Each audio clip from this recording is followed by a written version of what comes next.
Welcome to tonight's event, College Transition, How to Manage the Stress. I'm Lauren Thomas-Tavel, COO and mother of three, who will hopefully be headed to college one day, and I am eager to hear what our guest has to say tonight about how to handle the stress during this time. If you joined us 2 weeks ago for the admissions panel, welcome back.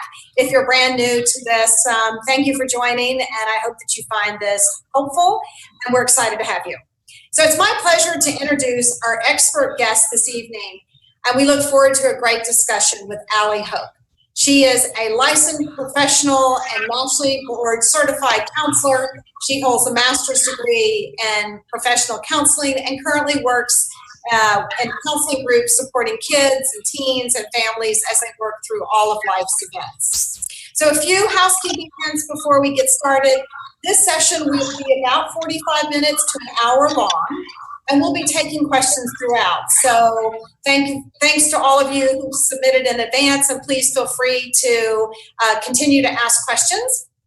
There is a live chat function to the right of the video on your default screen, so please jump in and say hello and let us know where you're watching from. Because of the number of families that are watching this evening, we're going to keep the information more general in nature. However, if you are facing a serious challenge and would like to speak to a counselor in your community, we're going to put up a URL for Psychology Today that I think might be helpful. Just log on and look for someone in your area. This session will be recorded, so you will also have access to this session as well as past sessions right after on our YouTube channel. All right, so let's get going. There is no doubt that the transition from high school to college is stressful for the entire family. Between grades and tests and applications and score reports and deadlines and waiting to hear back and making decisions and packing and moving and adjusting to new dynamics and being worried about roommates and environments, it is stressful, Ali. So I am hopeful that you can help not only parents but students work through that stress. So based on your experience, what are some of the most common contributors of stress for teens? Let's start there during this period in their lives. So I am so happy to be here today, and I just want you to know before we get started that I come from a place of just pure grace and non-judgment, and so whatever questions that you have for me, I'm happy to answer to the best of my ability, and I give short, frank answers to just help you understand the basis, but you really are the guider upon your child's journey, and so that is super important to remember as well. So I just wanted to make that note before we got started.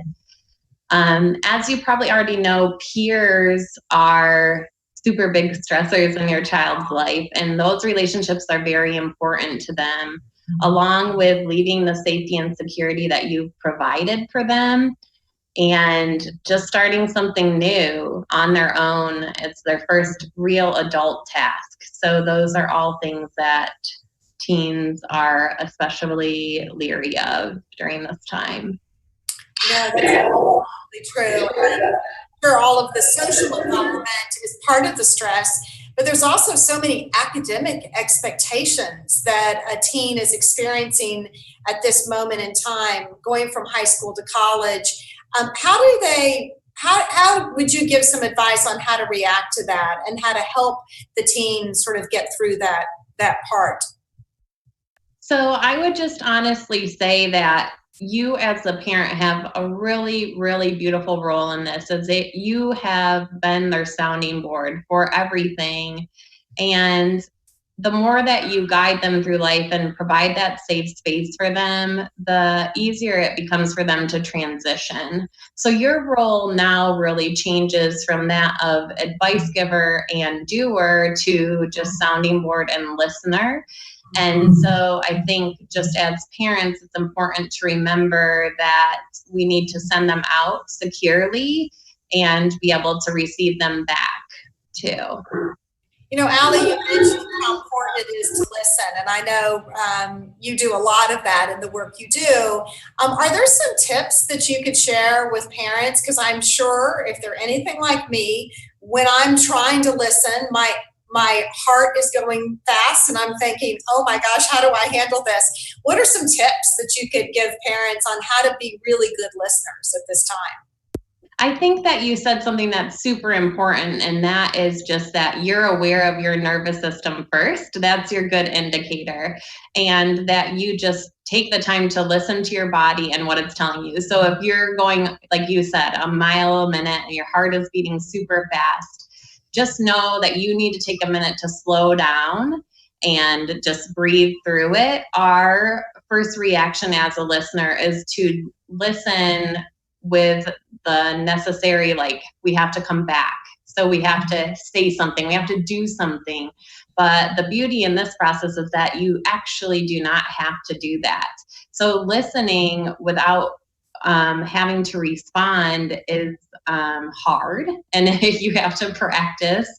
But it's also the most important part of being there for your child. So just nodding is good, not saying anything, and not thinking about what you're going to say next, because you don't necessarily need to say anything. And what I would also tell parents is that it's really important to just reflect what you're hearing.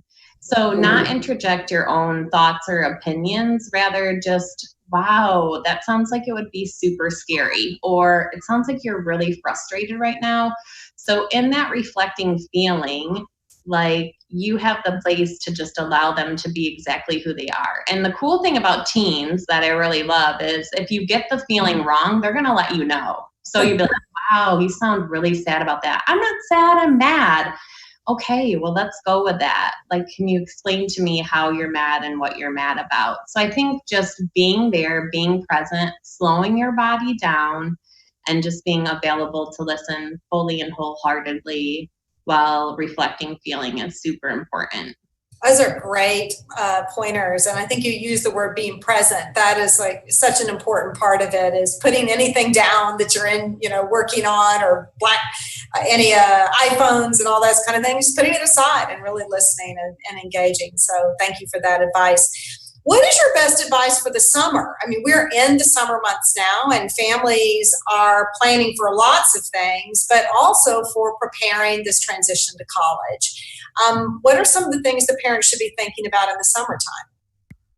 So we'll get to later, like, specifics about how you should prepare your child. But I think honestly, really, we're already in July. And so your child is leaving you next month.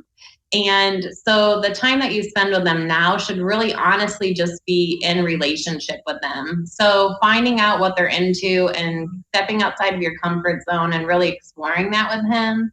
Also putting time on the calendar. So not being in a place where, because they're just really going to want to hang out with their friends. And that's hard for you because this time is valuable for you. But just sitting down with them, hey, let's put some dates on the calendar. What are some things that you would like to do?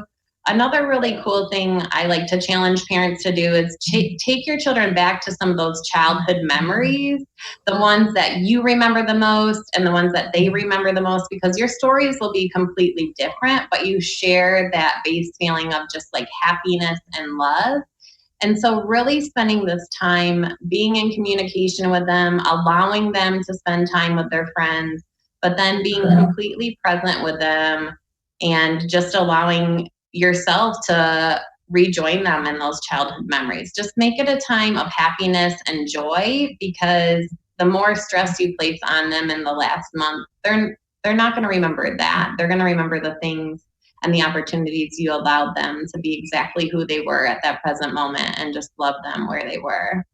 I love your advice on sharing a memory. That is so great. Is going back and hearing, because or at least I found for my own kids, as they grow older, they want to reflect upon those memories and want to tell stories about them and talk about them. So that's a great way to think about how to spend some time this summer. So that's a good idea.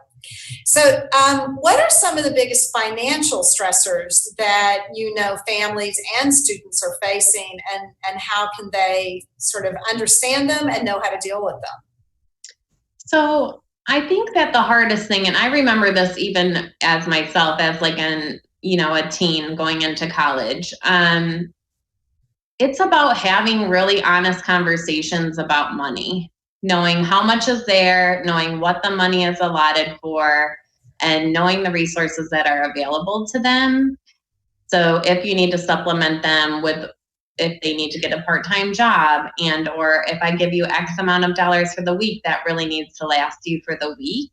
I think one thing that's super eye-opening but doesn't need to be stressful is just showing your entering college student the bill, because they will see how much a meal plan costs, how much tuition costs per credit hour, and that's not even the big expense. It's like all the small fees.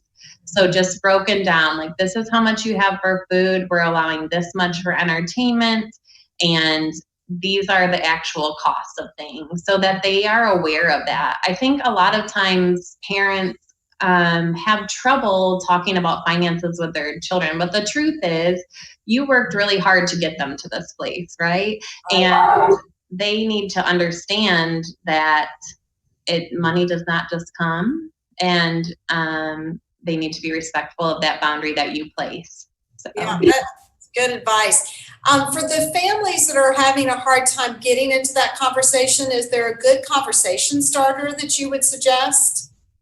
Something that helps a family sort of get into that honest conversation that you were talking about? Again, I think it would just have to be like one of those that this isn't an easy conversation. Like, right, we think about that even with our families, our spouses. Like the biggest conflict areas are always communication and finances in any realm of your life. Like you're always talking about those two things. So there isn't an easy conversation starter. That's why I think showing them concrete information such as the college bill and talking about their meal plan and how much money is allotted, actually having them sit down and look at a budget is something that a lot of them might not have been able to do. And there are so many apps now, and kids are really into technology. So just allowing them that space to find the medium that they're comfortable talking about it with. It's not going to be an easy conversation. And so to start it, just be at a place that's really open and genuine and ready to answer the hard questions, and start it off with that. Like, I understand this is not an easy conversation to have, but we need to have this conversation so that you fully understand where we're coming from and where we're going. Because in the end, if they get upset about not having enough, it's usually because it wasn't fully explained to them the parameters of what they had. That's great advice. And just setting those expectations up front can really alleviate a lot of discomfort later on, I would imagine. So I know that you spend a fair amount of time just thinking about ages 16 to 19 and the brain and what's going on in the brain and how does that play into the experience of going through such a big change. Can you tell us a little bit about this brain for 16 to 19-year-olds? Actually, that is the foundation of all of my work. So I look at family attachment styles and the brain because they both play a role in how we are formed as humans. And so that's super interesting to me. And it's science, so everyone buys into that, right? So people go through big brain shifts. So think back right now. I'm going to ask you to do something that's kind of hard, but I want you to just take a minute and think back to when your kid was 3. And then when they were 5 and 7 and 9. So take a minute. Any big things like kind of pop out? At those specific ages, kids are going through big brain shifts. So the next big one is 11 through 13, and then 17 through 21, which is where your children are at right now. But along those lines, you can probably identify specific examples from each of the kids' age that stick out in your mind about something that you were like, wait, I didn't sign up for this. And I don't really understand what's happening right now. Those are all brain shifts. So what kids do is they try to come up with new coping skills to help them through these brain shifts. So those coping skills can go one of two ways. They can either go really awesome and you're like, wow, my kid just like flourished and grew, or you're like, what just happened? Like all this anger, and I don't understand these outbursts, and I really am unsure of what to do next. So your brain actually develops from brainstem forward. And so when you're born with really big feelings in your, actually what's called your limbic system, and we call that the reptilian brain. That's what I tell my kids about. And that's where all your big feelings are. The older we get, the more developed our brain gets. And when we are here, our prefrontal cortex is starting to develop, but that actually doesn't start until ages 14 through 17. So your kid is unable to make really higher order thinking decisions until that happens. Now science is finding that your brain is not fully developed until you're in your late 20s or early 30s. And so what that is saying is there's so much pressure put on kids today to decide their major while they're still in high school and then stick with that major all through college, when in all actuality, they really do not have the developmental skills to make really big decisions. And so as parents, what we have to realize is that you need to guide your children through this time because they're still learning coping skills. They're still learning how to live this life, and it's super scary and super hard. And so when I think of parents who say, you're 18, you need to make these adult decisions, like that's a super hard place to be. And that's a super scary place to be, because I honestly can say from personal experience, I didn't decide honestly what I wanted to do until I was 28. So the brain science makes perfect sense to me, and that at 18, I wasn't ready to be like, hey, I have my whole life planned out. I'm going to do X, Y, and Z, and it's going to work out perfectly, because the ebbs and flow of life do not go that way. And our brain scientifically is not built that way. So it's just allowing your child to set their boundaries as an adult where they see it, but allow them to the space to change and grow through that too. Wow, I learned something new. I didn't realize that your brain was still forming so late, which makes complete sense. And I'm sure, for parents, you look at your child and you see them as a grown person. And so sometimes you think that they can make the decisions on their own or should be making decisions on their own. So that's, it's good advice to remember that you're still there to guide and to help and to support and to, help them sort of uncover for themselves what they want at this point. So that's good advice. Too, one really good book if you're like interested in, just to give you a little more scientific grounding, is Brainstorm, and that's by Daniel Siegel, and that's written all about the adolescent brain. So it's got really good concrete information in there that you're like, oh, okay, this makes sense. And then I love being able to put it back on science, because you're just like, this is how it works and this is where we're going, and there's reassurance in that. So I think that's super helpful. Absolutely. So what are some of the ways that parents, even with the best of intentions, are inadvertently adding stress to their child's lives? So I feel like parents who have just honestly wanted the best for their children and not wanted their children to struggle have provided them a really secure base.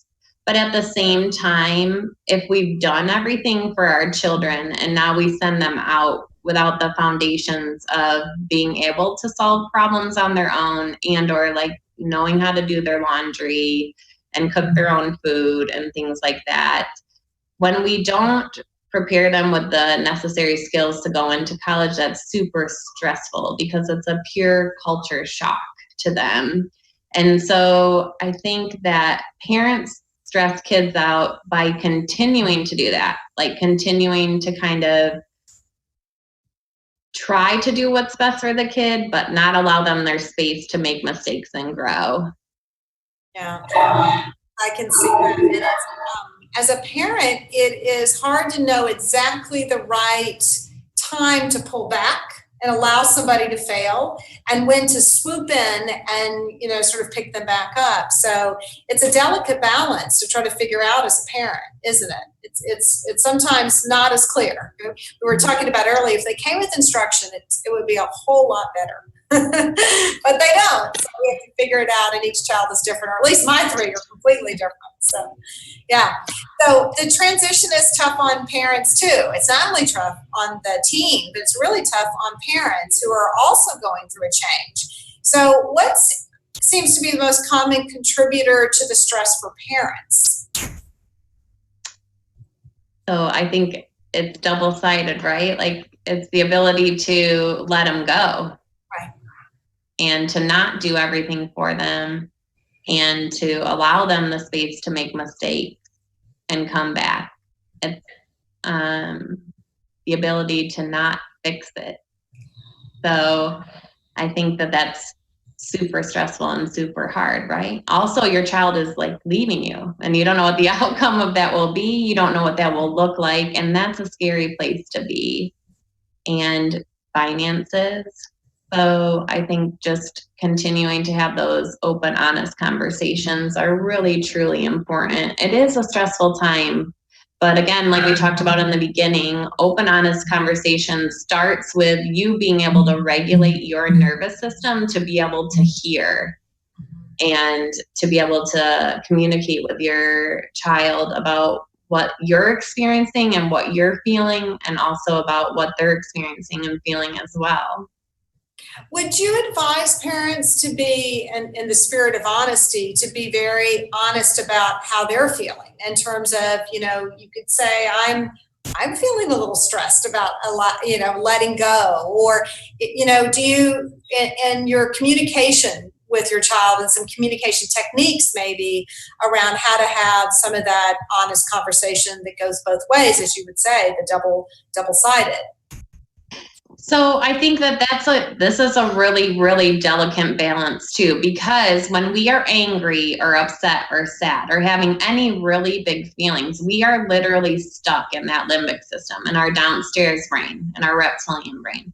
We are unable to hear what anyone else is saying. So if your child is coming to you and they are literally freaking out, now is not the time to share your feelings with them, because they will not hear you. So if you guys are having a conversation where both of you are calm and able to hear each other, I think that it is perfectly okay. And I really do value sharing feelings with people, as long as you're not putting that on them. So for instance, you don't want to, if they're coming to you and they're like, I'm really nervous, I'm really sad, you don't want to say, well, how do you think I feel? You don't want to come back and say, like, it's about me. So you want to make it a shared experience. So again, reflecting feeling is so powerful. And that was one of the most important things I learned as a parent. It's just like, man, that does sound really scary and really, really hard. And I want you to succeed, and I want you to do well. And I am having a hard time too. So this is a big transition for all of us. So know that it's okay to share your feelings when they're at a place that they can hear it, not at a place that they're really super scared or stressed out, but that they can honestly hear what you're saying to them. And if they come to you and you are super stressed and they are super stressed, to take a minute and come back. One really powerful tool that I give parents, and this is at any age or any stage of the game, is we live our lives in thirds.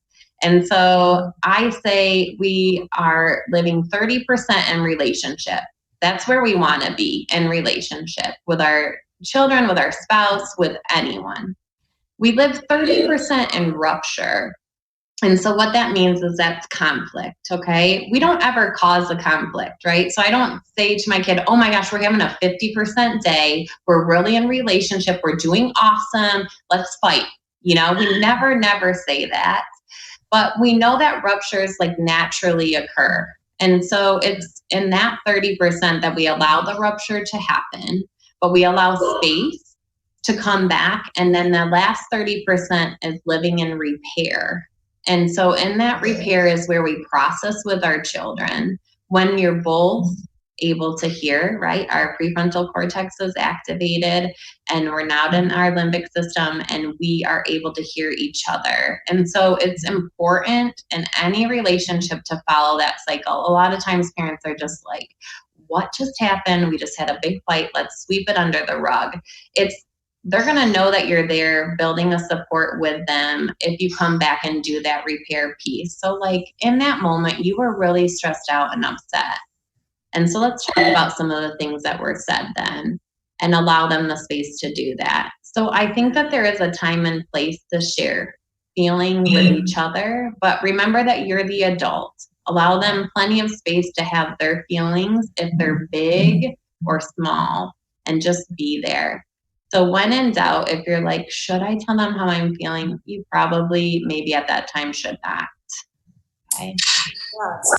I like the third, relationship, rupture, and repair, right? And knowing where you are in each one of the, and how you should react. So really good advice.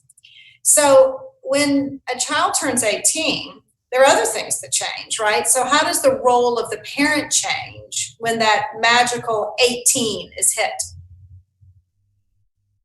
I think really what you guys are talking about this time is FERPA, right? So literally when the child turns 18, you no longer have access to their education. So it switches from the parent to the student. So they really have all responsibility for their education at that time. That doesn't mean you totally step off, but that also means you're not really going to be able to talk to their professors. You're not going to be able to check their grades. You're not really going to be able to have the space that you did in high school where you could check their grades and talk to their teachers and advocate for them. You can certainly guide them on those things, but legally you kind of at that point lose right to do that. That's also a change, right? Because up until that point, you have access to everything. So you kind of go into a vacuum unless your child wants to share with you. Mm-hmm. Yeah, that's good for people to know. And, that's something that you can also go on and Google and learn more about in terms of understanding parental rights and student rights and whatnot. So, but very good to sort of recognize that 18 things do change in the education process. Good. What is your best advice for parents sending a child out of state for college? So it's very different if you can reach them quickly. Not being able to reach them quickly, what is your best advice on that? So I feel like my best advice on if they are going to out-of-state college is just honestly, you need to really be there for them. So check in with them. So I'm not saying helicopter parent. I'm just saying like you want to check in, you want to see how you're doing, you want to let them know that you're thinking about them. I also think that it's important to go ahead and schedule those visits. So schedule the times that you're going to fly them home. Also schedule times that you can fly out and see where they are.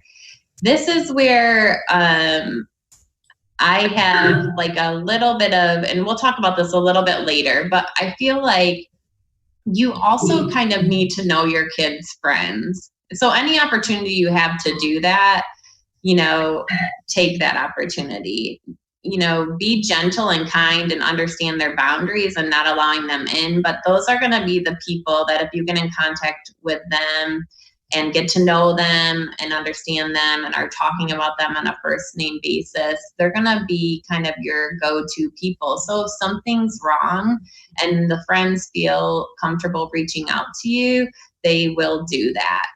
So I think, again, kids are really into social media and you should know what's happening on your kids' social media. That's probably like a whole nother topic, but I would just say like if you're friends with their friends on Facebook, because teens really don't use that anymore, that's a safe space for you to know them and their families and kind of what's going on. So just making sure that you're invested in your child, that you know what they're doing, that you know who their friends are, and that you also are checking in frequently. It's also different state to state. It's also different college to college though too. Like you really have to understand the state's laws and policies, and you have to understand that specific college's laws and policies. And do not be afraid to ask questions and reach out to find those answers before your child goes so they know exactly what's expected of them when they do go. Yeah. Great advice. In addition to the stresses within families, there's also social pressures, and you've been talking a little bit about that. Teens, and they create that social pressure, creates stress, and so and it takes on different forms depending on what's happened. So, as an example, what is your best advice for failure?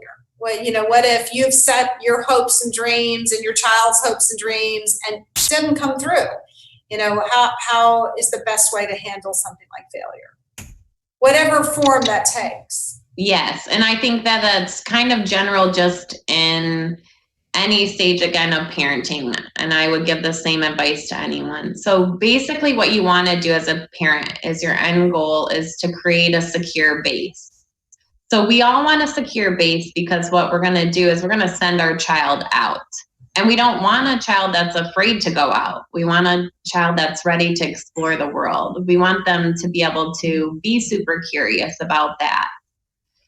But just like when your child was 2 and they fell down, right? What happened? They came back to you. So essentially what we want to do is create a circle of security. So we want to be able to send them out, but the really hard part is being able to accept them back in when they have failed. So knowing that, again, I think it was important what you said is like your hopes and dreams, their hopes and dreams. We've all hoped and dreamed for this moment, but we all know that things sometimes don't work out that way. And it's really what you do, again, in that repair section, that last 30% of accepting them back in unconditionally and lovingly and just being there, right? If they're scared to come back to you, that's where the problems happen because they're going to try to fix it and not really know what to do. So again, you're not going to fix it for them. You're going to really allow them the space to come back, process through it, and then come up with a plan. So, hey, I made some really bad choices. I failed out of college. Now I'm coming back home. And to them, it's super detrimental, right? Because this is what they have been working for so hard. And then they've built new relationships and they're having to leave those and come back. So just allowing them that space to process through. And then I think my dad's words are super wise. And he told me he just turned 70. He's super proud of that. But he said to me, in the 70 years that I've lived, I've worried about so many things. And in the end, they've always worked out, right? So I think that worrying is hard, and it's hard to generalize because we're going to do it anyways. It's in human nature. But being able to allow yourself the space to just be like, hey, we're here. We're going to allow you the space to get through it. And then we're going to come up with a plan together, right? You're not going to fix it. You're not going to come up with a plan for them. You're not going to send them back out only to have them fail again. This is a beautiful learning opportunity for not only you, but for your child to allow them that space. And it's a hard thing. So I think that that's really something to think about. If this does happen, what will my reaction be? And how can I accept them in? And then us just come up with another plan. Yeah, no, such good advice. And it is, we all have failure. I mean, that is part of learning and growing and moving forward. So what I've been thinking a lot about as a parent is helping my children learn how to fail and fail gracefully and then pull themselves back together is important because it'll happen, if not now, some other time. And to your point, really helping your child create that world around them that allows them for resilience, be more resilient as adults is important. Yeah. So, we have a number of people who've asked questions about what if my child, moves back home? How do I handle that? So yes, they could drop out of college, but then if they move back home, what do I do? Do you have some advice on something as specific as moving back home? I do actually, and I think it's anytime they come back home, not just if they fail out of college and come back home, but they are gonna come home, right? They're gonna come home for Christmas. And then, so you have to, again, it comes down to boundaries and also having some hard conversations like, yes, you're home. So these are my expectations for while you're home, right? Not like you're under my roof, you're going to do these things, but like now that you're home, what is our plan? And coming up with a plan and looking at a calendar. Like if you expect them to clean the bathroom when they're home, they're going to have to know that, right? And so just again, I would say if they move home, again, be grace-filled, allow them the time to grieve that, because that is a loss, right? So they have just lost a lot. So allow them to grieve that, but also allow them the space to be able to process and grow from that. So again, it goes back to that kind of circle of security I talked about. That's built over time, just like brain connections are built over time. We've got to succeed and fail to be able to problem solve, which is a higher order thinking skill. And so then, okay, now you're home. What are our next steps? So setting boundaries. What are your expectations? What are theirs? Knowing that you're probably going to have to come to a place where you can compromise, because their ideas are not going to be your ideas, and or the way that they're dealing with the things are not going to be the way that you would deal with them. But also being like, where are we going to be at moving forward? And another thing I tell my parents too is when we're having conversation, and again, I said that in the beginning and I truly mean that, I come from a place of grace and love for you. Like I'm along this journey with you. I am never at any point in time telling you to allow your child to walk all over you. That is the last thing I'm telling you to do. Children need safety and security and boundaries. So they don't need you to do it for them. They do need you to be there for them. And sometimes that might just be coming up with a plan for what's next. That's good. So, a lot of parents have expectations academically for their children and otherwise. What if a child's not living up to those expectations? How should the parent react? Do they change their expectations? Do they absorb them up and say, this is not maybe what my child wants? But how would they react to something where their expectations are not being lived out as parents? So I think that's a hard space to be in. And again, I am going to probably just say that those are your expectations. That might not be reality. And so while that's not easy to hear as a parent, and, we want our children to succeed, but what success looks like to everyone is different. So success to your child might not be getting a 4.0. It might not even be continuing education. Like they might just be trying to figure things out. And so again, I would just say as a parent, they are no longer your expectations. It's what your child can do and what they want to do. The more pressure we continue to put on our children, the more stressed out they become. And they are not us. They are separate from us. So we need to allow them that space, and their journey is not ours. So we can't make it something that it's not. So I know that there may be some viewers that are joining us midway through. So I just want to quickly let people know who you are and this great advice that we're getting. So we're joined here with Ali Hoke, who is a licensed professional and national board certified counselor. And she is helping us think through ways that we can talk about some of the stressors in life with our kids and with our family members and with extended family, particularly around the stresses of college and college transition. So, Ali, thank you again for being here. So the stress does not end once a child has been accepted to school. We know that, and more college students are reporting depression and anxiety, and schools are struggling to meet their needs. What kinds of behaviors or changes would you suggest a parent look for if a child is struggling, that you would identify and see and need to think about how to intervene, maybe? Yes.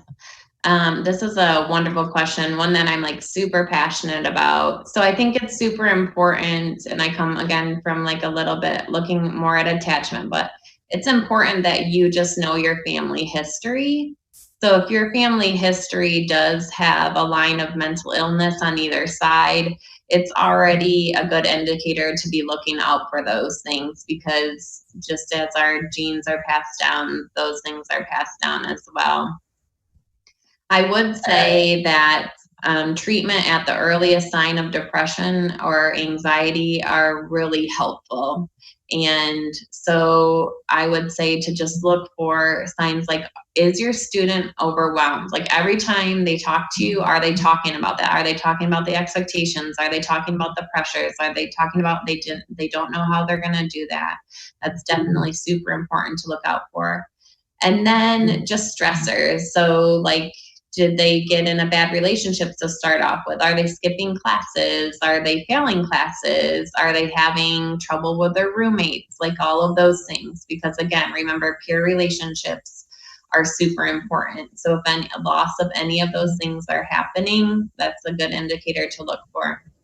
If you're noticing that your child is agitated or angry and they are not normally like that, it's super important to pay attention to that. If they've lost interest and pleasure in something that they have always loved to do, like they don't want to play the piano anymore, they want to quit the baseball team or football team or whatever their scholarship is for, if they're not, wanting to go out with friends or make new friends, and that's totally out of character, look for those things. Also, and this is, you have to know your child because teens sleep a lot, but just sleeping all the time, sleeping so much that they would miss class, sleeping so much that they're not going out and enjoying things, just lack of energy, if they're not sleeping, or if they're sleeping all the time. So just general changes in sleep, changes in appetite. So are they not eating? Are they eating too much? Are they just showing you signs of anxiety? Slowed thinking, so like, I'm really not understanding what my professor is saying. I'm forgetting things all the time. I locked myself out of my dorm, like all of those things. And then most seriously, if they're talking about death or suicide in any form or fashion, those are super important, and just get them the help that they need immediately. And so again, they have counselors on campus, and that's something I didn't necessarily know when I was in college. I didn't know there was a doctor on campus or any of those things. And so just telling your child that they have that, if they're in a dorm, they have someone who oversees the dorm, and just make sure that they are getting out and doing things like having fun and getting out. So I think we're getting to that in a little bit, but you know your child. So again, I always tell parents, trust your gut. If something's telling you that it's off, it probably is. And then not necessarily telling them what to do, but just knowing what resources are available and how to get in touch with them and how to access that mental health is super important. Yeah. I think three things it sounds like. One is know your family history, which I thought was really good advice. And then know when a behavior change is a big shift. Like when you see something that doesn't seem like, oh, that's my child, that. And then know who the resources are and help the student or the teen or the college goer understand where the resources are at school. And then as a parent, I guess, where your resources are too, because there's some in every community, which is helpful. Great. So there are a lot of parents that might be on this or listening to this who still have some time. Their kids are not in college yet, or they're maybe freshman or sophomore in high school and just getting ready to go through. What can they be working on to set themselves and their kids up for success? Brilliant point, right? It's right now that you're allowing themselves to fail, and then learn how to grow gracefully from those failures. So take a step back, allow them to be kids, allow them to enjoy this time, and know that, yes, high school is so super important. Education is so super important, but it isn't everything, and that's not what you're going to remember. So I'd also just tell parents, build relationship with your children. Try a little bit less to place expectation on them, and just find joy in them and really relish in the time that you have with them, because it goes by so quickly. That's so I know we're coming up to 7:45, and I'm sure there are a lot of parents that need to move on to other things. But I wanted to just ask, what else should families know?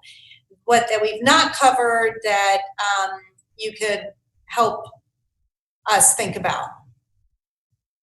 One really interesting thing I think I found when I was doing my research for this presentation is that 66.6% of college students experience homesickness. And so I totally think that that's really, really great information because if you think about it, that's super profound. Like, they are leaving not only you, but they are leaving the home that they grew up in for 18 years. And so that is a huge change. So I think, again, just being emotionally present for your child and allowing them the space to grieve the loss of their home, like they're moving on. And so that's a scary thing. I would also just really say, in my work, I found that the brain and gut connection is super strong. And so if you as families can just focus on eating healthy and getting physical activity, and then again, just allowing them the space to know that, hey, you have a gym, you can use it all the time at school, and the better you eat and the more you work out, the better that you're going to feel. So I think that the more research we're doing in our work, the brain, they're saying that the gut is actually the second brain. And so the better we treat ourselves and the better quality of food that we have, which could be limited based on college and they're making their own choices, but just having those conversations, again, encouraging them to have fun, make friends, join clubs, and just that's going to also build them a secure space that won't make them feel so homesick as just being able to get out and have fun and enjoy their time too. It's great. Ali, this has been, if not for anyone else, but for me, incredibly insightful. So thank you, because I'm entering this time period myself. And I so appreciate your thoughtful advice for parents and how to think about this time. So thank you for being with us, and certainly thank you for a lot of really useful information as parents. So we appreciate that. So I hope you found this to be useful. I certainly did, and please feel free to join in or re-watch this. It'll be on YouTube if you missed a part or want to share with others. So thank you, and we'll see you next time.